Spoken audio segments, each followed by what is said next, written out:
बिस्मिल्लाहिर्रहमानिर्रहीम। अस्सलाम वालेकुम नाज़रीन, आप यूट्यूब चैनल देख रहे हैं। मैं इमरान खान हूँ। मैंने आपसे नए बयानिए के बारे में बताया था, वो बयानिया अब सामने आ गया है। बिकेगा या नहीं बिकेगा, बड़ी इंटरेस्टिंग सूरत हाल है। और कुछ लोग क्लेम कर रहे हैं कि इस वक्त, और ये पाकिस्तान तहरीक इंसाफ के लोग क्लेम कर रहे हैं, उनका ये कहना है कि PMLN के लगभग 15 के करीब लोग और पाकिस्तान पीपल्स पार्टी के भी 5 से 7 लोग और कुछ और लोग भी दीगर जमातों के, वो अब राब्ते में हैं पाकिस्तान तहरीक इंसाफ से। और वो ये कह रहे हैं कि हम इस्तीफ़े देने के लिए तैयार हैं, इस्तीफ़े इमरान खान साहब के हाथ में पकड़ा देते हैं और हम कौमी असम्बली से निकलने के लिए तैयार हैं, अगले इंतखाबात में हमें अपना टिकट दे दें। अगर ये सूरत हाल है तो ये तो बड़ी अलार्मिंग है। और अगर ये सूरत हाल है तो नवाज शरीफ के लिए तो बहुत सोचने की बात है कि इतनी गेम डाल के, इतने जूते पॉलिश करके, इतनी सारी मेहनत करके अपने बंदे भी गंवा लिए। यानी नवाज शरीफ की वो पार्टी जो नवाज शरीफ के बुरे वक्त में नहीं टूटी, नवाज शरीफ की वो पार्टी जब नवाज शरीफ साहब इक़्तिदार में नहीं थे उस वक्त नहीं टूटी, अपोजिशन में थे, वो उस वक्त टूट रही है जब नवाज शरीफ साहब इक़्तिदार में भी हैं और एस्टेब्लिशमेंट से भी उनके ताल्लुकात बहुत अच्छे हैं, बल्कि यारी दोस्ती है। उस वक्त क्यों टूट रही है? सोचने की बात यह है। ये सोचने की बात इसलिए है कि सियासतदान वहीं जाता है जहाँ पब्लिक जाती है, और पब्लिक से दूर सियासतदान अपने आप को रख नहीं सकता। उन्हें पता है कि लोगों के वोटों से ही आपको इक़्तिदार मिलता है या लोगों के वोटों से ही आपको कामयाबी मिलती है। और एस्टेब्लिशमेंट जिस दौर में कामयाबी दिलवाया करती थी वो दौर गया। अब एस्टेब्लिशमेंट कामयाबी दिलवा नहीं सकती, कामयाबी का यकीन दिला नहीं सकती, बल्कि जो पंजाब में दुर्गत बनी है सहूलतकारों की और PDM की, उससे सबको यकीन हो गया है कि कुछ भी किसी के हाथ में नहीं है। यानी बाकायदा यकीन दिलाया गया था। जनवरी में मीटिंग हुई थी जिसमें कहा गया था कि जनवरी के महीने में ही, दिसंबर के एंड में मीटिंग हुई थी और ये कहा गया था कि जनवरी के महीने में हमजा शहबाज वज़ीर आला पंजाब बन गए हैं और अब इसके अंदर कोई किसी किस्म की कबाहत मौजूद नहीं है। और बड़े ताकतवर लोगों ने यकीन दिलाया था कि जनाब 25 बंदे, PTI के 20 से 25 बंदे गायब, आएंगे ही नहीं। वो पहले तो आएंगे ही नहीं, परवेज़ इलाही फारिग होंगे और बाद में वो वोट भी नहीं डालेंगे। Hamza Shahbaz runoff election में वज़ीर आला पंजाब बन जाएगा। सबको लगा शायद ये होने वाला है, तो वो सरप्राइज़ मिल गया सबको। जब सरप्राइज़ मिला सबको ये पता चल गया कि अब एस्टेब्लिशमेंट में भी वो बात नहीं रही। अब ताकतवर हल्के भी उतने ताकतवर नहीं रहे। ताकत जो है वो अवाम के पास चली गई है और अवाम के पास अपना एक लीडर भी मौजूद है जिसके ऊपर वो इन्हिसार कर रहे हैं। तो ऐसी सूरत हाल में नवाज शरीफ साहब की वो पार्टी जो बुरे दिनों में नहीं टूटती थी, वो अच्छे दिनों में बिखरना शुरू हो गई है। कुछ खबरें आ रही थी शायद खकान अब्बासी साहब के हवाले से, लेकिन ये अभी कंफर्म नहीं है। चीज़ें आने वाले दिनों में कंफर्म होंगी कि PMLN के कितने धड़े बनते हैं, क्या मसला होता है, नवाज शरीफ साहब वापस अपनी पार्टी को संभाल सकते हैं या नहीं संभाल सकते। उनको पाकिस्तान वापस आना पड़ेगा, लेकिन नवाज शरीफ साहब के पाकिस्तान वापस आने से पहले कोई बयानिया तो होना चाहिए ना। कोई ऐसी चीज़ हो जिसकी बुनियाद पे नवाज शरीफ साहब पाकिस्तान की सरजमीन पे कदम रखें तो सारे कहें बल्ले बल्ले बल्ले। अब नवाज शरीफ साहब अगर फ़र्ज़ करें 1 महीने बाद वापस आ रहे हैं तो 1 महीने के अंदर मैक्सिमम क्या हो जाएगा? ज़्यादा से ज़्यादा IMF की किस्त मिल जाएगी, बिजली की कीमत ज़्यादा, गैस की कीमत ज़्यादा, महंगाई 3 से 4 गुना, पाकिस्तान के अंदर गवर्नेंस ज़ीरो, अवामी मसाइल का हल ज़ीरो, लॉ एंड ऑर्डर की सिचुएशन ख़राब। इस सूरत हाल में नवाज शरीफ पब्लिक को क्या तोहफा दे सकता है? ये हमेशा कौमी ख़जाने के ऊपर रख कर खेलते हैं, अपनी जेब से तो पैसे खर्च करते नहीं हैं। तो कौमी ख़जाने के ऊपर रख के मैक्सिमम क्या कर सकते हैं? कौमी ख़जाने के ऊपर रख के ये मैक्सिमम सब्सिडी देने की कोशिश करेंगे और IMF इनको गले से पकड़ लेगा कि आप सब्सिडी दे नहीं सकते, मुआहदे की आप खिलाफ वर्जी कर रहे हैं। तो अब उन्होंने एक बयानिया बनाना शुरू किया। मैंने आपको थोड़े दिन पहले बताया था, नासिर भट्ट नवाज शरीफ का बहुत करीबी साथी, बरतानिया में रहते हैं, उन्होंने ट्वीट भी कर दिया उसी बयानिए को। मैंने जो नाम आपके सामने रखे थे वो नाम भी आपको उसके अंदर नज़र आ जाएंगे। अभी 1-2 नाम मिसिंग है, वो भी आ जाएंगे थोड़े दिनों में। तो उन्होंने तस्वीरें लगाई हैं बाजवा साहब की, इमरान खान साहब की, जनरल फैज़ की, साकिब निसार साहब की, एक और चीफ जस्टिस की। ये 5 तस्वीरें लगा के बुग़्ज़ नवाज शरीफ में पाकिस्तान को इस हालत तक पहुँचाने वाले इन चेहरों के लिए एक जुमला ये लिखा है। एक्चुअली चेक करना चाह रहे हैं कि PMLN क्या सोच रही है और PMLN जो है उसका क्या बनता है। अब नीचे लोगों ने जो जुमले बोले हैं ना, वो जुमले ज़रा आप सुन लें, बल्कि मैं तो सुना ही नहीं सकता, आप सिर्फ पढ़ लें जाके नासिर भट्ट साहब की टाइमलाइन पे कि लोगों ने नीचे क्या तारीफ़ें की है नवाज शरीफ साहब की और उनकी फैमिली की और इन 5 लोगों के साथ नवाज शरीफ साहब का क्या ताल्लुक जोड़ा है। देखें, जिन लोगों के बारे में नवाज शरीफ साहब ये कह रहे हैं ना कि इन्होंने या जिनके खिलाफ बयानिया बनाया जा रहा है, ये पूरी गेम मैं आपको समझा देता हूं। इसके अंदर मुबैना तौर पे जनरल बाजवा भी शामिल हैं। कैसे, मैं आपको बता देता हूं। जनरल रिटायर बाजवा को इमरान खान पे बहुत गुस्सा है, वो गुस्सा उनको उतारना है, क्योंकि एक एक्सटेंशन और उनको लग रहा था कि शायद उनको मिल जाएगी, लेकिन इमरान खान साहब उसके रास्ते में एक रुकावट बन गए थे। अब आप ये देखें कि जनरल फैद और जनरल बाजवा ने इनके खानदान के लोगों को गिरफ्तार होने से पहले पाकिस्तान से बाहर निकलवाया था। सलमान शहबाज की मिसाल सबके सामने है और गवाही इनके अपने लोग दे चुके हैं कि बाकायदा टिकट थमा दी थी जनरल बाजवा ने कि निकल ले पाकिस्तान से, नहीं तो गिरफ्तारी होने वाली है। और एक और को भी यहां से ऐसे ही निकलवाया गया था। मुझे पता है कि उसको किसने इन्फॉर्म किया था और कैसे इन्फॉर्म किया था। इमरान खान की हुकूमत खत्म करवाई गई, यानी बूट पॉलिश अगर किसी ने जनरल बाजवा की सबसे अच्छी की है उनके 6 साल करियर में, तो शहबाज शरीफ साहब से अच्छा कोई ये काम नहीं कर सका। कमाल किस्म की पॉलिश की है, कमाल किस्म का खुश किया उन्होंने जनरल बाजवा साहब। वो तारीफें कमाल कर दिया। एक दिन ऐसा हुआ कि एक मीटिंग थी, अपोजिशन में थे, तो इन्होंने अपने साथियों से कहा कि जनरल बाजवा को घेर दो, और बोतल लेके हाथ में उनके सामने खड़े हो गए। मैंने उस वक्त भी रिपोर्ट किया था, बड़ा शुगर लग गया था, लेकिन उस वक्त एस्टेब्लिशमेंट में बड़ा गुस्सा किया था। उन्होंने कहा था कि आपने इस मीटिंग को रिपोर्ट कैसे किया, हमसे पूछे बगैर बड़ा झगड़ा किया था, सारे मीडिया से ये मीटिंग डिलीट करवाई थी उस वक्त एस्टेब्लिशमेंट ने। बाकायदा GHQ से फोन आ गए थे कि इसको डिलीट करें आप। तो अब मामला ये है कि इमरान खान साहब की हुकूमत खत्म करवाई जनरल बाजवा साहब, इमरान खान साहब कहते हैं इन्होंने करवाई है। फिर उसके बाद सबसे अच्छी बूट पॉलिश हुई वो शहबाज शरीफ साहब ने की, जनरल बाजवा साहब की। फिर उसके बाद मुल्क से इन्होंने निकलवाया नवाज शरीफ साहब। जनरल बाजवा आर्मी चीफ थे जब नवाज शरीफ साहब को पाकिस्तान से बाहर भिजवाया गया। प्लेटलेस डाउन, प्लेटलेस ऊपर नीचे, बेड़ा गर्क। इतने प्लेटलेस नीचे किसी के गिर जाएं, वो बंदा खुद खड़ा नहीं हो सकता। मियाँ साहब जा रहे हैं पाकिस्तान से बाहर, और बरतानिया के एयरपोर्ट हीथ्रो पे उतरते ही मेरा अभी तक चैलेंज है कि लाएं वो रिपोर्टें निकालें। अगर इनके प्लेटलेस हीथ्रो एयरपोर्ट पे उतरते ही पूरे ना हो, तो मैं आपको सीरियसली बता रहा हूं कि नवाज शरीफ साहब जो कहेंगे वो बात उनकी मान ली जाएगी। वो 2 रिपोर्टें ले आए, जो इनकी पहली 2 रिपोर्टें हैं बरतानिया पहुंचते ही।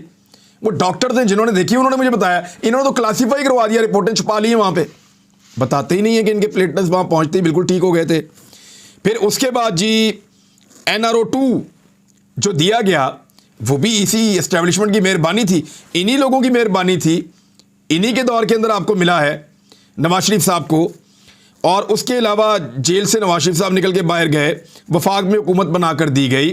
इतने सारे भानमती के कुंबे को इकट्ठा करके एल्फी लगा के जोड़ के हुकूमत बनाकर दी गई। तो इन एहसानात को कैसे आप भूल सकते हैं? तो इन लोगों के खिलाफ आपका बयानिया नहीं चलेगा, हो नहीं सकता, चल नहीं सकता। नवाज शरीफ साहब की पुरानी तकारीर निकालकर, जिसमें नवाज शरीफ साहब जनरल बाजवा के खिलाफ बातें कर रहे हैं और उनसे जवाब मांग रहे हैं, वो अब PMLN के अकाउंट्स ने चलाना शुरू किए हैं। क्यों? क्योंकि उन्हें लगता है कि जनरल बाजवा को बुरा भला कहने से मकबूलियत मिलती है। वो ऐसा नहीं होता। पाकिस्तान तहरीक इंसाफ ने जनरल बाजवा की पॉलिसी से इख्तलाफ उस वक्त किया था जब जनरल बाजवा पाकिस्तान के आर्मी चीफ थे, और अब वो किस्सा पारीना है, माजी का हिस्सा है। तो इस वक्त तो इख्तलाफ करने का कोई आपको वो पॉलिटिकल फ़ायदा नहीं होगा। और दूसरा, जनरल बाजवा ने तो आपको वो फ़ायदे दिए हैं जो आपको शायद कभी भी ना मिलते, जितने बड़े फ़ायदे आपको उनके ज़रिए से मिल गए हैं मुबैना तौर पे। अब एक चीज़ और आप देखें, नवाज शरीफ साहब इस नए बयानिया को बेचना चाहते हैं। साकिब निसार साहब की बात कर लें तो राना शमीम नाम के जज साहब माफ़ी मांग के जा चुके हैं पहले ही। जो उन्होंने साकिब निसार साहब पे इल्ज़ाम लगाया था, उन्होंने आकर हाई कोर्ट के अंदर माफ़ी मांगी अपने इल्ज़ाम के ऊपर और अपना इल्ज़ाम वापस लिया है। अब उनके खिलाफ कैसे कोई चीज़ साबित करेंगे, कैसे करेंगे? और जनरल फैज़ के बारे में भी मालूमात सामने आ चुकी हैं कि जो वीडियोज़ ऑडियोज़ का गेम है वो किसके साथ जाकर जुड़ता है। तो ये चीज़ें बड़ी क्लियर हैं और बड़ी सीधी सीधी हैं, इनके अंदर कोई झोल नहीं है। तो नवाज शरीफ साहब जो भी नया बयानिया बनाएंगे, वो बयानिया बिकना बिकना कोई नहीं है। अब 1 महीने के बाद नवाज शरीफ साहब का कहा जा रहा है, और गवर्नर पंजाब ने कहा जी वापस आएंगे, मैं खुद लेने के लिए जाऊंगा। बड़ी बात है जी, आप लेने के लिए जाएं मियां नवाज शरीफ साहब को एयरपोर्ट पे, और देखेंगे कितनी बड़ी तादाद में लोग आते हैं एयरपोर्ट पे। मियां नवाज शरीफ साहब ने तकरीबन 3.25 साल बरतानिया में बेहतरीन गुजारे हैं, और ये वो 3.25 साल थे जब इस कौम ने कोरोना को भुगता है, जब इस कौम ने बदतरीन महंगाई को भुगता है। ये वो टाइम था जब पाकिस्तानियों के ऊपर बेशुमार मुश्किलात पड़ी हैं। ये वो टाइम था जब पाकिस्तान में रिजीम चेंज ऑपरेशन हुआ है और मियां नवाज शरीफ साहब वहां पे बरतानिया में मौज मस्ती करते रहे, एंजॉय करते रहे हैं। इलाज के नाम के ऊपर एक दिन वो किसी अस्पताल में दाखिल नहीं हुए, बल्कि उनकी बेटी ने कहा मेरा अब्बू ठीक है, वो तो सिर्फ मुझे गारंटी मिल जाए, उनको कोई यहां कुछ नहीं कहेगा तो मैं पाकिस्तान शाम को ले आऊं उनको। अपने मुंह से कहा था कि नवाज शरीफ बिल्कुल ठीक है, नवाज शरीफ बीमार नहीं है, हम तो नहीं कह रहे, उन्होंने खुद कहा था, और जब हमारा दिल करेगा हम वापस लेकर आ जाएंगे। अब उनकी पार्टी वादे दे रही है और नवाज शरीफ साहब को आना पड़ेगा इसलिए कि पंजाब में और खैबर पख्तूनख्वा में इंतखाबात हैं। कोई टिकट नहीं लेगा इनकी पार्टी का अगर नवाज शरीफ वापस ना आए तो, क्योंकि अब बुज़दिलों को कोई वोट नहीं देता। पार्टी के लोग टिकट का मुतालबा तो करेंगे ही करेंगे और साथ में ये भी कहेंगे नवाज शरीफ को वापस लेकर आओ, हमें खाली टिकट नहीं चाहिए, नवाज शरीफ को वापस लाओ, आकर इलेक्शन कैंपेन को लीड करें। और नवाज शरीफ साहब का प्रॉब्लम यह है कि वो वापस आए तो उनको गिरफ्तार होना पड़ता है। अब वो चीज़ें तय करना चाहते हैं कि वो वापस भी आए, उनको गिरफ्तार भी ना किया जाए और उनको कैंपेन भी चलाने दी जाए। अब अगर नवाज शरीफ साहब वापस आ जाते हैं 1 महीने के बाद फ़र्ज़ करें, और 1-1.5 महीना अपनी कैंपेन जो है वो चलाते हैं अपनी पॉलिटिकल पार्टी की, तो क्या वो चला पाएंगे? उसूल तो ये है कि नवाज शरीफ साहब को आते ही जेल जाना चाहिए। मफरूर भी हैं, इश्तिहारी भी हैं, पाकिस्तान की अदालतें बार बार बुला भी चुकी हैं और सज़ा याफ्ता हैं। ऐसा नहीं है कि मियां नवाज शरीफ साहब कोई बेल के ऊपर बाहर आए हुए हैं, मियां नवाज शरीफ साहब सज़ा याफ्ता हैं। उनको बीमारी की बुनियाद के ऊपर, इंसानी हमदर्दी की बुनियाद के ऊपर निकाला गया था। वो वापस आएंगे, जब पॉलिटिकल एक्टिविटी करेंगे तो वो तब कर पाएंगे जब अदालत उनका केस ख़त्म कर दे। उससे पहले अगर करेंगे तो फिर आप समझदार हैं, फिर कौन करवा रहा है, कौन है इसके पीछे, सारी बात फिर आपको समझ आ जानी चाहिए।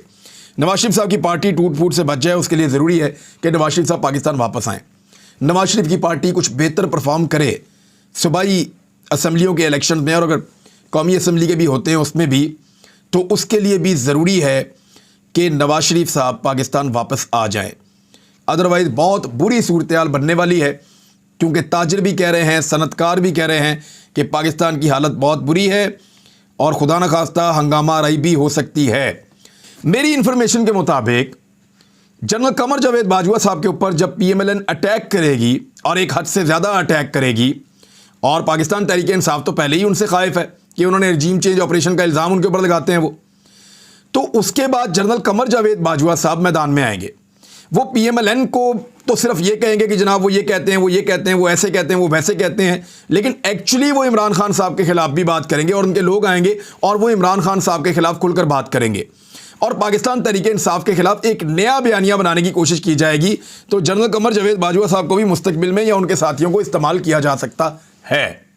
अब जिन नशस्तों के ऊपर इमरान खान साहब ने अकेले इलेक्शन लड़ने का फैसला किया है, उस पर एक तारीखी नौइयत की डेली टाइम्स ने हेडलाइन छाप दी, वो आपने कल पढ़ ली होगी। मैं आपको दिखा देता हूं कि 1 वर्सेस नो वन, पहले इन्होंने एक दिन लिखा था 1 वर्सेस ऑल, कि एक के मुकाबले में सब, और अब लिखा है कि अकेले के मुकाबले में कोई भी नहीं, मैदान छोड़ के सारे भाग गए हैं और इमरान खान 33 हलकों से अब अकेला इलेक्शन लड़ेगा और उसका मुकाबला करने के लिए कोई भी मैदान में उतरने के लिए तैयार नहीं है।